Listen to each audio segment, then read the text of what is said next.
President-elect Donald Trump inviting Chinese leader Xi Jinping to his inauguration. That's according to a transition spokesperson, signaling potentially, we'll see, a thawing of relations between Washington and Beijing. That is the question of the morning. Eunice here, right here in studio at the table, no less, to tell us about what is going on and what it all portends. What do you think? Well, the state media is not reporting it at all, that there's been any invitation. And I think it's very difficult to see President Xi actually coming here for the inauguration because it's not a situation that he can control. He would risk potentially being humiliated, looking like he's number two, looking as though he's not fallible, or that he's not infallible, that he is fallible, which is something that the Communist Party right now does not like to portray. But at the same time, the Chinese, I think, wouldn't want to be seen as not cooperating. So likely there would be a senior official who would come and that they would want to send that message of cooperation not only to the Trump administration, but also to the people back home to show that China is acting like the statesperson. Do you think that President Trump, President-elect Trump, invited him knowing that he wouldn't come, but hoping that he gets credit for the invitation anyway? Have you ever invited somebody to a dinner party hoping that they don't come, but hoping that they're very happy that you invited them anyway? So that he could market, right? Well, so they can market, and more importantly, so that then they can go back to him later and say, we're pals. Well, I invited you to my dinner party. Right. I know you couldn't make it. Right. You live across the world, but, I think it's possible, but this is the issue right now when it comes to China policy, because in China circles, people are really confused about what Trump's actual China policy is going to be. So on the one hand, he nominates China hawks like Representative Mike Waltz as NSA, right? And then or Marco Rubio. Right, or Marco Rubio. And then you look at Marco Rubio. He's sanctioned by China.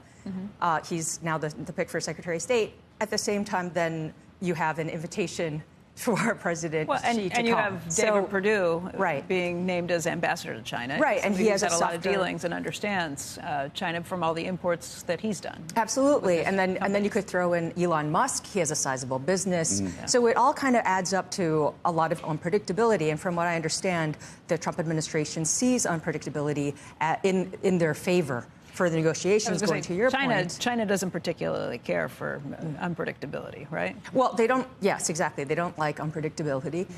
But so they see it as favor. But at the same time, it could be also leading to miscalculation, depending on what happens. But generally speaking, do you think that the Chinese, and I'm curious what the press said, after the election, they were happier that Trump was the president, or they were happier? They were pushing for Biden. There's a lot. I should say Kamala Harris. No, there's a lot of uncertainty. I mean, I was asked many times by different government officials what is going to happen over the next several months. Right. And there's just people just don't really know. And they see that maybe on the trade side that there are going to be tariffs coming in, but in terms of policy, Trump has messaged before that he is willing to negotiate on Taiwan, for example. Right. But is he really? Because then he has Mike Waltz or he has Marco Rubio, who are very hardline. So people just don't know what's going to happen, and then that just leads to Do you think Taiwan's on the table? Is that a view inside China that Taiwan is now, that if the Chinese want to take Taiwan, they can? There's definitely a hardline belief that that if Trump is amenable to it, that maybe the Chinese should go in, that Xi Jinping should go for that. At the same time, it would be so disruptive to the economy, to China. And right now, because of the economic situation, China doesn't really need that level of disruption.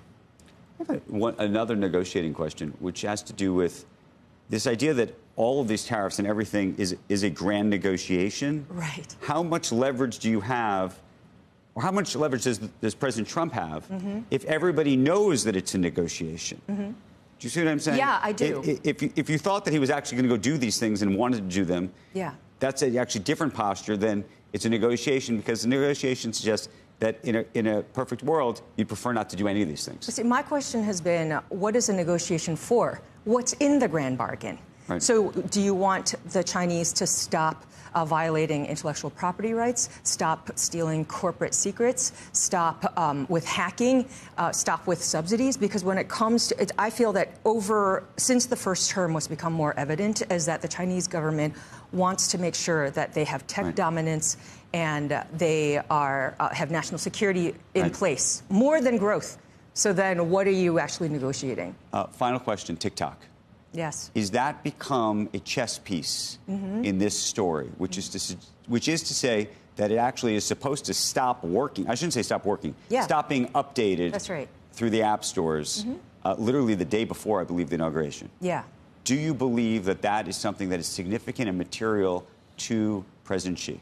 Well, Jeff Yass is seen as somebody who is much more amenable to having TikTok survive. So I think there is a hope that because of the influence that he would have on President Trump, that the Chinese would be able to have TikTok survive here.